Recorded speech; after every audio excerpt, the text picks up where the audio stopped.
Hello everyone, welcome back on Saran classes. So 7th class में आपके लिए लेके आई हूँ साइंस के एक और नई वीडियो। साइंस में हम डिस्कस कर रहे थे electrical current and its effect. Student, previous video में हमने डिस्कस कर लिया था कि इलेक्ट्रिक करंट होता क्या है, इसके कंपोनेंट क्या क्या होते हैं and heating effect of electric current and electric fuse क्या होता है। ये सब हम प्रीवियस वीडियो में डिस्कस कर चुके हैं। हो वो वीडियो आपने देख ली होगी, अच्छे से समझ आ गई होगी। अगर आपने अभी तक ये वीडियो नहीं देखी है, फटाफट से प्लेलिस्ट में जाएं और देख लें, क्योंकि आज की वीडियो में हम डिस्कस करेंगे about CFL compact fluorescent lamp क्या होता है, जो आजकल हम बल्ब की जगह पर यूज करते हैं, जो ट्यूब्स वो क्या होती हैं, magnetic effect of electric current and electric bell क्या क्या होती है, ये सब हम आज की वीडियो में डिस्कस करेंगे। So let's start.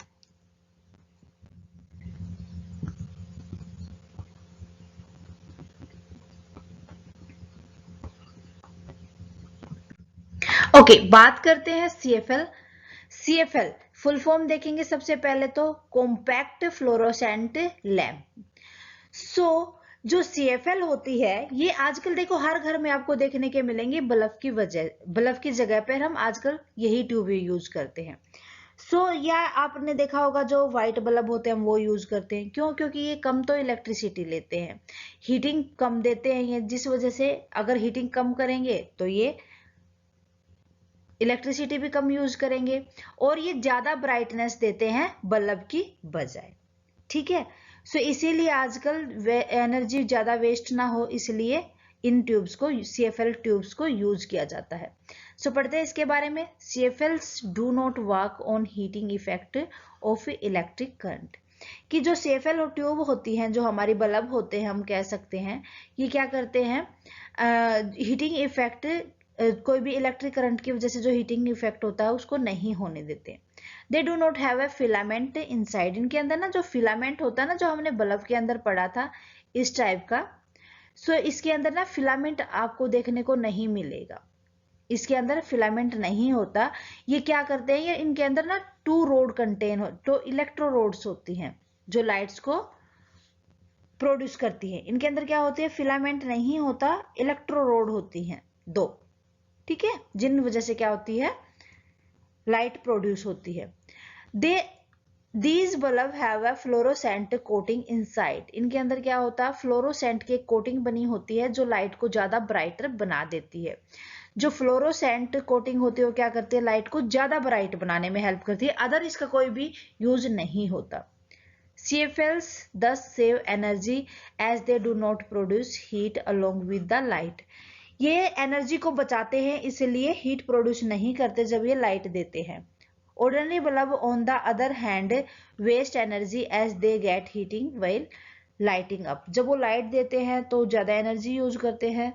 ठीक है, इस वजह से उनकी जगह पर हम इनको यूज करने लगे हैं। ओके, देन उसके बाद आता है what is an ISI mark. देखो आपने मोस्टली जो आपके घर पे देखे होंगे, गीजर हो गया, कई चीजें होंगी जो इलेक्ट्रिसिटी की, जिनके ऊपर IS मार्क होता है।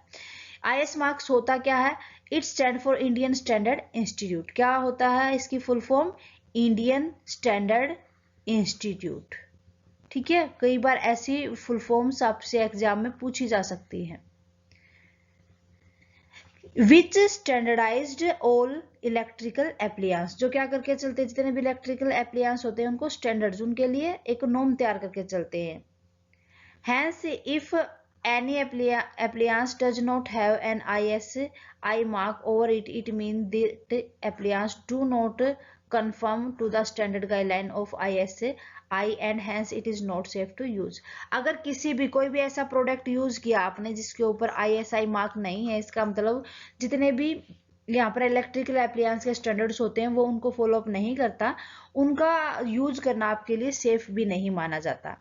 On other hand, if any appliance holds such a mark, it means it's safe to use. It is the quality product. क्या होता है, वो quality product होता है। It will not lead to waste of electricity. ना ही वो ज्यादा electricity को वेस्ट करता है। ठीक है, उसके बाद आता है MCB। देखो आजकल जो MCB होता है ये फ्यूज की जगह पर यूज किया जाता है। किसकी जगह पर हम कह सकते हैं, फ्यूज की जगह पर यूज करते हैं। फुल फॉर्म की अगर इसकी बात करें तो क्या होता है, miniature circuit breakers, MCB miniature circuit breaker, जो क्या कर देता है, सर्किट को ब्रेक कर देता है, रोक देता है। मैंने अभी बताया था इसको हम फ्यूज की जगह पर यूज करते हैं। A fuse break due to excessive current so that the circuit open up and damage can be prevented. अगर ज्यादा करंट हमारा आ जाता है हमारे वायर्स के अंदर तो ये क्या हो जाएगा, एकदम से ब्रेक हो जाएगा, टूट जाएगा। ठीक है, फ्यूज यही काम करता है ना हमारा। However once a fuse break down it can not be use again. अगर फ्यूज एक बार टूट जाता है तो वो दोबारा से लगाया जाता है, उसको हम दोबारा यूज नहीं कर सकते। बट अगर हम बात करें एमसीबी, एमसीबी क्या करेगा, इसका स्विच ऑफ हो जाता है। ओवरलोड होने पर क्या हो जाएगा, ये टर्न स्विच ऑफ, और हम इसको रेक्टिफाई कर सकते हैं, इस प्रॉब्लम को दोबारा से ठीक कर सकते हैं स्विच ऑन करके, जब हमारा करंट अच्छे से आ जाता है। तो बस कह सकते हैं कि ये किसका रिप्लेस होता है, इलेक्ट्रिकल, ये इलेक्ट्रिक फ्यूज का रिप्लेस है, और ज्यादा कुछ नहीं है एमसीबी मैन्युफैक्चर सर्किट ब्रेक। ठीक है, देन उसके बाद आता है magnetic effect of electrical current. Magnetic effect की बात करेंगे, यहाँ पर क्या क्या होता है। When an electric current is passed through a wire, it behave like a magnet. अगर किसी भी वायर के अंदर से करंट पास होता है तो किस तरीके से बिहेव करता है, जैसे मैग्नेट चिपक जाती है ना, वैसे। This is called magnetic effect of electric current which has discovered by the scientist Hans Christian Oersted. किसने किया था भाई इसका आविष्कार, ये देखो, ये भी 1 मार्क्स में एक बहुत अच्छा क्वेश्चन बनता है आपका। Magnetic effect of electric current किसने डिस्कस किया था, साइंटिफिक थे भाई, साइंटिस्ट थे हैंस क्रिश्चियन ओरस्टेड। ठीक है, सो यहाँ पर मैग्नेटिक इफेक्ट यही बताता है कि जिस तरीके से मैग्नेट वर्क करती है उसी तरीके से इलेक्ट्रिक करंट करता है। अगर सेम वायर को हम एक दूसरे के पास लेके जाएंगे तो क्या करेंगे, स्पार्किंग करेंगे। अदरवाइज उनको अगर हम सही तरीके से करंट पास करेंगे तो वो मैग्नेटिक इफेक्ट दिखाते हैं। ठीक है, जैसे नॉर्थ और वेस्ट, नॉर्थ और साउथ का पोल का होता है ना, अगर नॉर्थ पोल को जोड़ देते तो वो एक दूसरे को दूर फेंकता है, तो इसी तरीके से ये भी वर्क करता है करंट भी। He discovered that the needle of compass deflect when an electric current is passes through a wire placed near the compass. हमने क्या किया, एक यहाँ पर मैग्नेटिक कंपास नीडल रखी और फिर स्विच ऑन करके हमने उसमें से करंट को पास किया। ठीक है, वो क्या करेगा, यहाँ पर नीडल डिफ्लेक्ट होगी, अप डाउन जाएगी। This indicate the magnetic field is carried near the wire that deflect the needle. तो नीडल क्या करेगी, डिफ्लेक्ट करेगी, उसके ऊपर फर्क पड़ेगा, वो अप डाउन जाएगी। ठीक है, देन उसके बाद आता है इलेक्ट्रोमैग्नेट। इलेक्ट्रोमैग्नेट क्या कहता है, कैसे कि जो साउथ पोल होता है ना वो नॉर्थ पोल की तरफ क्या करता है, करंट को पास करता है। ठीक है, हमने क्या बता दिया, साउथ क्या करेगा, नॉर्थ पोल की तरफ इस तरीके से मैग्नेट में करंट पास होता है। ठीक है, every magnetic material has magnetic field up to the which the influence of its magnesium can be experienced. A magnetic whose magnetic field is generated with the help of electric current is called the electromagnet. कि एक ऐसी magnet, किसी भी magnet field के अंदर अगर वो electric current को जनरेट करने में हेल्प करती है, दैट मीन उसको हम क्या बोल देंगे, इलेक्ट्रोमैग्नेट। क्यों ये फॉर्म होती है, magnetic effect, because of magnetic effect of electric current, क्योंकि जो इलेक्ट्रिक करंट होता है उसके अंदर मैग्नेटिक इफेक्ट होता है, प्रभाव पड़ता है। ठीक है, बात करते हैं एप्लीकेशन ऑफ इलेक्ट्रोमैग्नेट, कहां पर एप्लीकेबल करेंगे। जितने भी डोमेस्टिक एप्लियंस होते हैं, जैसे इलेक्ट्रिकल बेल हो गई, वहां पर इलेक्ट्रोमैग्नेटिक को यूज किया जाता है। बच्चे टॉय जो यूज करते हैं उनके अंदर होता है। ठीक है, जितने भी टेलीकम्युनिकेशन इक्विपमेंट होते हैं, जैसे फोन वगैरह हो गए हमारे, वाईफाई वगैरह हो गए, सो जितने भी क्रेन वगैरह होते हैं जो मैग्नेटिक मटेरियल को अलग करते हैं, सेपरेट करते हैं, किसके अंदर से कोई भी जंक वगैरह होता है या कोई भी लोहे की रोड वगैरह होती है, ठीक है, हैवीली जितने ऑब्जेक्ट होते हैं उनमें से। ठीक है, अगर कुछ भी आंख में चला जाता है तो मैग्नेटिक मटेरियल के डॉक्टर भी क्या करते हैं, जो इलेक्ट्रोमैग्नेटिक एक रोड वगैरह सी होती है, एक मटेरियल का बना होता है, मैग्नेटिक मटेरियल का बना होता है, वो क्या कर देते हैं, आंख के अंदर कुछ भी चला जाता है उसको निकालने में हेल्प करता है। तो डॉक्टर्स भी इलेक्ट्रोमैग्नेट को यूज करते हैं। उसके बाद आता है इलेक्ट्रिकल बेल। भाई जो हमारे घर में जो डोर बेल होती है वो किस तरीके से काम करती है वो देखो, कौन कौन से उसके अंदर कंपोनेंट होते हैं। ये हमारी इलेक्ट्रिकल बेल है, एक यहाँ बैटरी लगी हुई है, इसके अंदर ये स्प्रिंग होते हैं, ये मैग्नेट होती है साउथ एंड नॉर्थ, ये गोंग हो जाएगा, ये हैमर जो इस पे लगेगा जो साउंड प्रोड्यूस करेगा।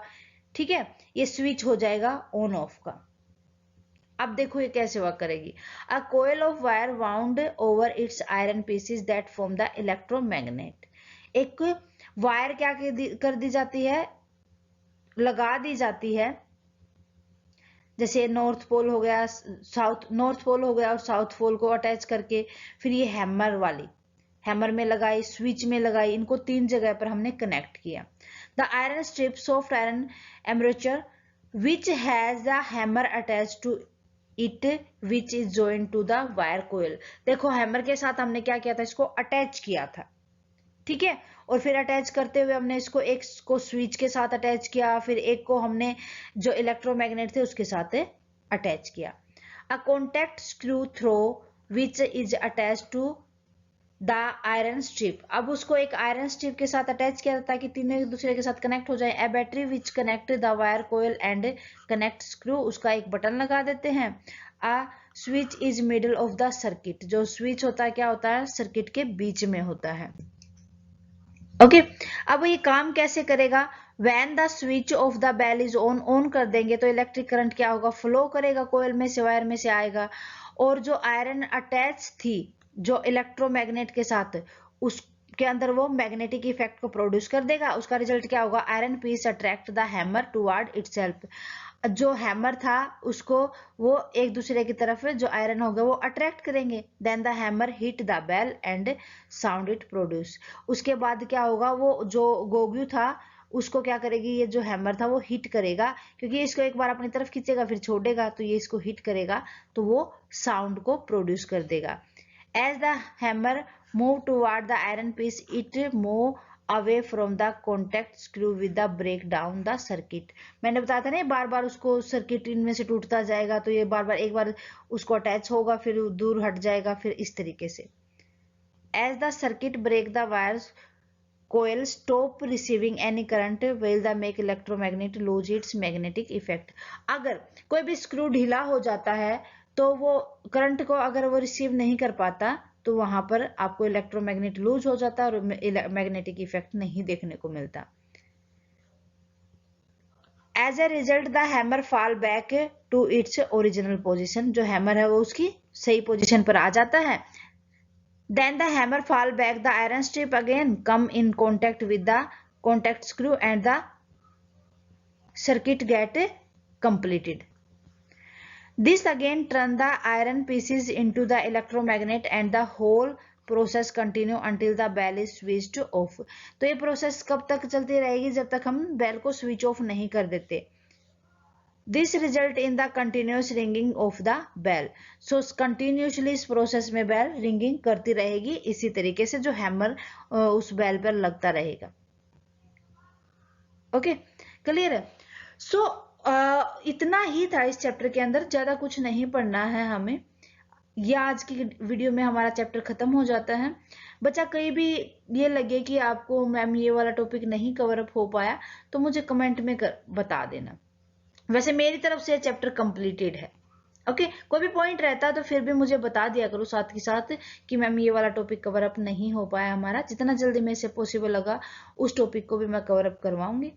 आज के लिए बस इतना स्टूडेंट, मिलते हैं नेक्स्ट वीडियो में। नेक्स्ट वीडियो में हम इस चैप्टर की एनसीईआरटी बुक की बैक एक्सरसाइज के क्वेश्चन आंसर्स को डिस्कस करेंगे।